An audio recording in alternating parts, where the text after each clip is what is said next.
As a result of the violence within Bleeding Kansas, there's going to be a violence within the U.S. Capitol building itself. A senator from Massachusetts, Charles Sumner, is going to be making a speech that's going to rail against the violence within Kansas. It's going to criticize slavery, the South, and even mention a kinsman of one of the southern representatives. His name was Preston Brooks. Brooks is going to be in the Senate chamber listening to Sumner's speech, and he's basically going to tell Sumner, "You have insulted my section and my kinsman, and I am honored bound to teach you a lesson." So what does he do? He takes a cane and beats Charles Sumner almost to death.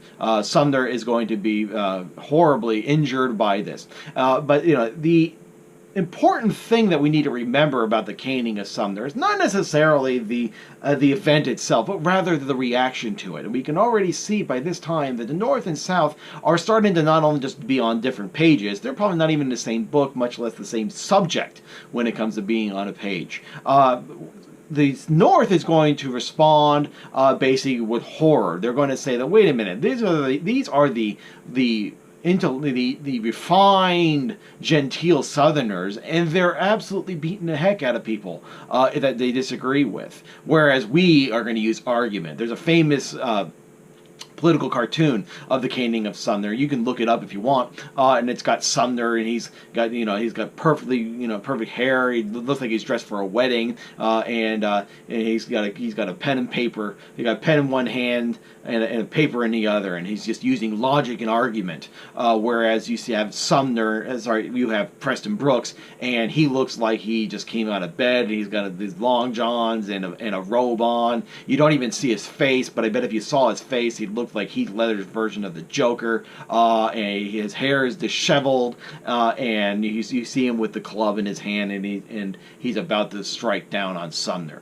That kind of tells you what the Northern reaction is. It's absolutely horrified by it. The Southern reaction shows you that they have a completely different opinion of it.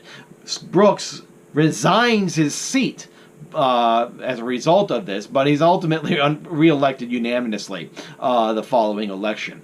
And in addition to that, his offices are going to start being filled with canes saying, "Hit him again, hit him again."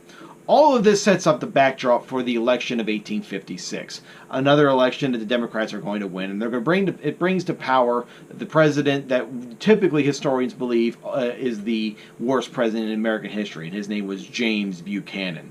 And it's under Buchanan that we're going to see some major events that are going to make the Civil War even closer.